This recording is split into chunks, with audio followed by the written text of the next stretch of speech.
Hello दोस्तों, कैसे हैं आप। तो चलिए आज मध्यकालीन भारत से शुरू करते हैं, क्योंकि आज मध्यकालीन भारत का क्वेश्चन मैं लेकर आया हूं और ये जो है बीपीएससी का पूछा हुआ क्वेश्चन है दोस्तों, जो आपको बहुत ही कारगर है। तो चलिए शुरू करते हैं।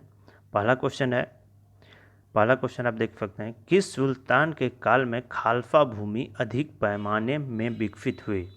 क्वेश्चन है, किस सुल्तान के काल में खालसा भूमि अधिक पैमाने में विकसित हुई।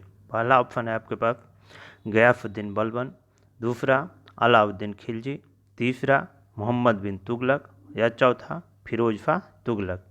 तो आपको बताना है कौन सा किस शासक के समय जो है खालसा भूमि अधिक पैमाने पे विकसित हुई थी। तो चलिए इसका आंसर देखते हैं दोस्तों। अलाउद्दीन खिलजी के समय जो है वो खालसा भूमि अधिक पैमाने में विकसित हुई थी। चलिए नेक्स्ट क्वेश्चन की तरफ बढ़ते हैं। नेक्स्ट क्वेश्चन है दोस्त, सल्तनत काल के सिक्के टंका, ससगानी एवं जीतल किन धातुओं से बने थे। फिर से एक बार क्वेश्चन देख लीजिए। सल्तनत काल के सिक्के टंका, ससगानी एवं जीतल किन धातुओं से बने थे। पहला ऑप्शन है आपके पास चांदी एवं तांबा, दूसरा ऑप्शन है सोना चांदी तांबा, तीसरा ऑप्शन है चांदी जस्ता तांबा और चौथा ऑप्शन है सोना जस्ता और तांबा। तो चलिए आप लोग इसका आंसर जो है कमेंट बॉक्स में भी लिख के दे सकते हैं। चलिए इसका आंसर हम लोग देख लेते हैं, जो कि इसका आंसर हैगा पहला चांदी और तांबा जो है सिक्के टंका ससगानी एवं जीतल जो है वो चांदी और तांबा से बनाए जाते थे। ठीक है, चलिए अगला क्वेश्चन की तरफ बढ़ते हैं दोस्तों। नेक्स्ट क्वेश्चन देखते हैं। 12 मासा की रचना किसने की थी। 12 मासा की रचना किसने की थी। पहला ऑप्शन है अमीर खुसरो, दूसरा ऑप्शन है इमामी, तीसरा ऑप्शन है मलिक मोहम्मद जैसी और चौथा ऑप्शन है रस खान। तो चलिए आप लोग इसका आंसर कमेंट बॉक्स में बताइए। क्वेश्चन देख लीजिए, 12 मासा की रचना किसने की थी। तो चलिए इसका यदि आंसर हम लोग देख लें तो मलिक मोहम्मद जैसी जो है ये 12 मासा की रचना की थी, मलिक मोहम्मद जैसी। ठीक है, चलिए नेक्स्ट क्वेश्चन की तरफ बढ़ते हैं। नेक्स्ट क्वेश्चन है दोस्तों, विजयनगर साम्राज्य के वित्तीय व्यवस्था की मुख्य विशेषता क्या थी। फिर से एक बार क्वेश्चन देख लीजिए। विजयनगर साम्राज्य के वित्तीय व्यवस्था की मुख्य विशेषता क्या थी। पहला ऑप्शन है अधिशेष लगान, दूसरा ऑप्शन है भू राजस्व, तीसरा ऑप्शन है बंदरगाहों से आमदनी और चौथा ऑप्शन है मुद्रा प्रणाली।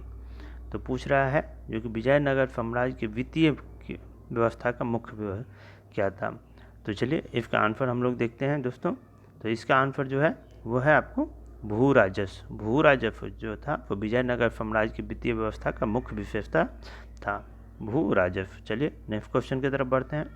नेक्स्ट क्वेश्चन है दोस्तों, पानीपत के युद्ध में बाबर के जीतने का मुख्य कारण क्या था। पानीपत के युद्ध में बाबर के जीतने का मुख्य कारण क्या था। पहला ऑप्शन है उसकी घुड़सवार सेना, दूसरा ऑप्शन है उसकी सैन्य कुशलता, तीसरा ऑप्शन है तुलगामा प्रथा और चौथा ऑप्शन है अफगानों की आपसी फूट। तो चलिए इसका आंसर हम लोग देखते हैं। इसका आंसर है दोस्तों उसकी सैन्य कुशलता। ठीक ना, बाबर की जो जीतने का मेन कारण था उसका सैन्य कुशलता बहुत ही बढ़िया था, जिसके कारण जो है जो जीता और प्रथम युद्ध 1526 में हुआ है पानीपत का। ठीक ना, चलिए नेक्स्ट क्वेश्चन की तरफ बढ़ते हैं दोस्तों। नेक्स्ट क्वेश्चन देखते हैं। अगला क्वेश्चन है, जब्ती प्रणाली किसकी उपज थी। जब्ती प्रणाली किसकी उपज थी। पहला ऑप्शन है गयासुद्दीन तुगलक, दूसरा ऑप्शन है सिकंदर लोदी, तीसरा ऑप्शन है शेरशाह और चौथा ऑप्शन है अकबर। तो चलिए बताइए जब्ती प्रणाली किसकी उपज थी। तो चलिए इसका आंसर जो हम लोग देखते हैं, ये है आंसर इसका अकबर का जो है जब्ती प्रणाली उपज यही लाया था। ठीक है, चलिए अगला क्वेश्चन की तरफ बढ़ते हैं। जवाब वित्त का संबंध किससे था। क्वेश्चन है जवाब वित्त का संबंध किससे था।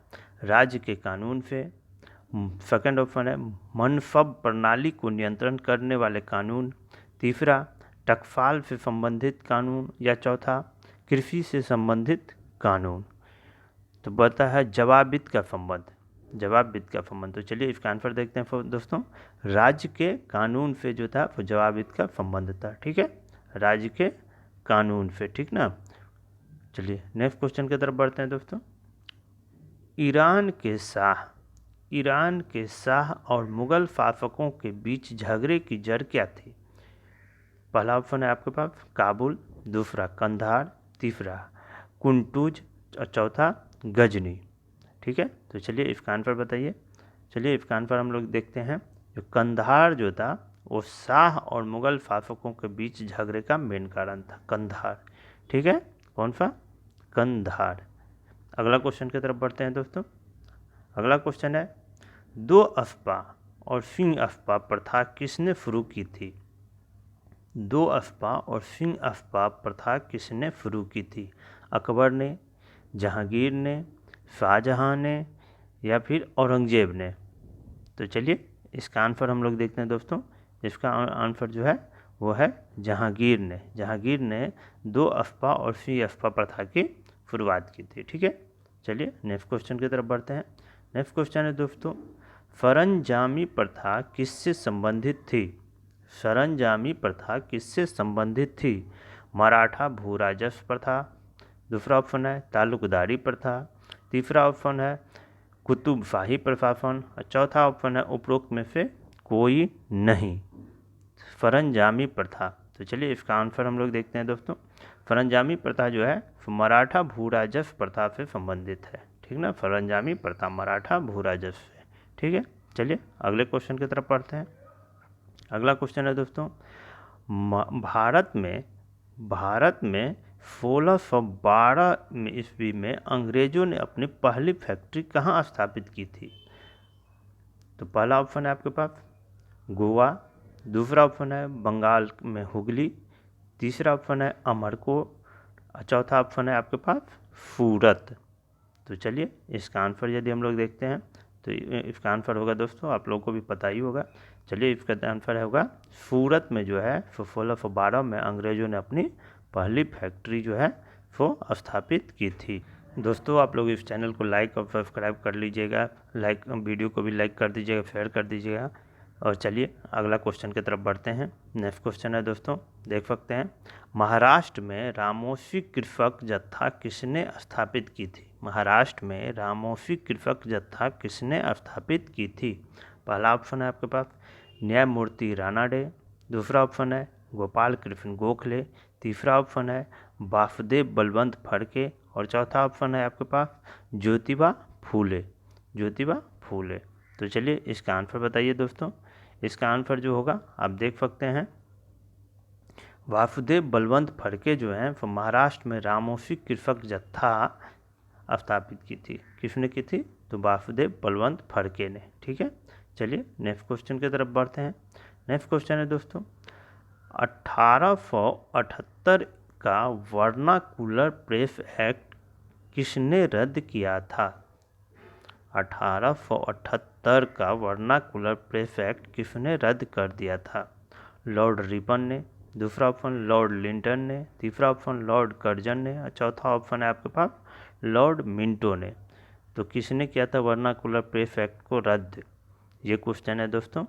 तो चलिए इसका यदि आंसर सही हम लोग देखें तो ये है लॉर्ड रिपन ने 1878 का वर्नाकुलर प्रेस एक्ट को रद्द कर दिया था। ठीक ना, लॉर्ड रिपन ने। चलिए नेक्स्ट क्वेश्चन की तरफ बढ़ते हैं दोस्तों। नेक्स्ट क्वेश्चन देख सकते हैं, अमेरिका में फ्री हिंदुस्तान अखबार किसने शुरू किया था? अमेरिका में फ्री हिंदुस्तान अखबार किसने शुरू किया था? पहला ऑप्शन है आपके पास रामनाथ पुरी, दूसरा ऑप्शन है GD कुमार, तीसरा ऑप्शन है लाला हरदयाल और चौथा ऑप्शन है तारकनाथ दास।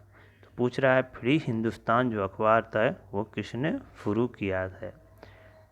तो चलिए इसका यदि आंसर हम लोग देखते हैं तो इसका आंसर है दोस्तों, आपको देखा जाए तो तारकनाथ दास जो हैं वो आपको फ्री हिंदुस्तान अखबार के शुरुआत की थी। क्योंकि उन्होंने तारकनाथ दास ने। चलिए और ये लास्ट क्वेश्चन है आज का।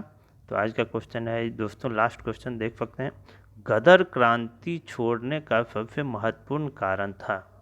गदर क्रांति छोड़ने का सबसे महत्वपूर्ण कारण था? ऑप्शन है आपके पास लाला हरदयाल की गिरफ्तारी, दूसरा ऑप्शन है आपको कोमा गाता महाघटना, तीसरा ऑप्शन है प्रथम महायुद्ध, चौथा ऑप्शन है करतार सिंह सराभा को फांसी।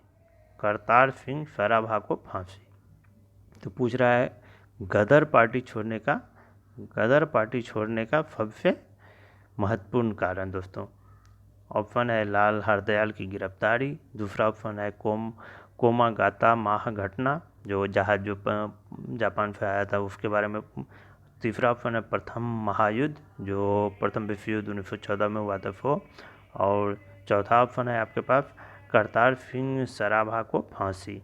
तो चलिए इसका आंसर यदि हम लोग देखते हैं तो यही कोमागाता महाघटना जो है उसके चलते गदर क्रांति छोड़ने का सबसे महत्वपूर्ण कारण यही था दोस्तों। ठीक है दोस्तों, तो चलिए तो दोस्तों आज के लिए इतना ही। आप लोग इस चैनल को लाइक सब्सक्राइब कर लीजिए जो कि आपको आगे का वीडियो भी मिलता रहे। तो चलिए थैंक यू, धन्यवाद, जय हिंद।